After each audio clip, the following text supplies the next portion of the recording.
Arcania, le jeu de plateau, est un jeu à jouer en famille ou entre amis de 1 à 4 joueurs. Nous avons voulu relever le défi de créer un véritable jeu de société intéressant et amusant avec sa part de stratégie et sans aucun autre matériel que les cartes du jeu de tarot. Le jeu commence en mettant en place les assaillants, des citoyens corrompus par les ténèbres, c'est-à-dire par le diable. Son but est de renverser le palais impérial, alors que le vôtre sera de le défendre à tout prix. Le système de mise en place des assaillants garantit une grande diversité des parties, tant au niveau de la difficulté que de la variété des stratégies.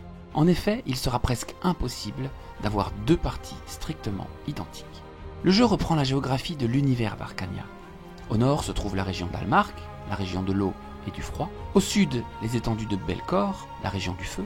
À l'ouest, Vulnor, la région de l'air. Et à l'est, Comoran, la région de la terre. Au centre se trouve le palais impérial d'Azabel. Une partie se joue en deux phases. Pour la première, les joueurs n'ont qu'un nombre très limité de cartes. Ils peuvent les jouer dans leur région d'origine, par exemple une carte de feu dans la région du feu, pour repousser un assaillant, ou les faire voyager pour combattre un assaillant situé dans une autre région. Dans ce cas, leur puissance, c'est-à-dire leur valeur, sera divisée par deux. Mais pour chaque voyage, le joueur pourra piocher une nouvelle carte. À chaque tour, des renforts ennemis supplémentaires peuvent arriver, ce qui va compliquer votre tâche. Pour chaque victoire, les joueurs piochent un héros bien plus fort que les autres cartes et le gardent précieusement à l'écart pour la deuxième phase. Pour chaque défaite, c'est le diable qui gagne un héros corrompu. Tous ces grands champions se retrouveront à l'intérieur des murs du palais pour la deuxième phase. Attention toutefois, si un joueur pioche le diable, il devient lui-même corrompu.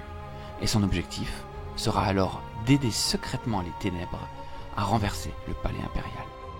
La première phase du jeu se termine lorsque tous les combats ont eu lieu. Dans la seconde phase, on retire toutes les cartes du plateau, sauf les héros. On place les héros corrompus à l'intérieur du palais, et chaque joueur conserve en main les héros qu'il a obtenus lors de la première phase. Les joueurs pourront s'allier ou non pour tenter de remporter chaque combat, mais attention! Si un joueur s'allie avec le diable, son champion est automatiquement corrompu. Le camp vainqueur est celui qui remporte le plus de batailles. Jusqu'à la fin, vous ne serez jamais certain de combattre le jeu ou un autre joueur. Les discussions et les argumentations entre les joueurs sont bien sûr autorisées pendant la seconde phase. Alors écoutez vos camarades, mais choisissez bien à qui vous allez faire confiance.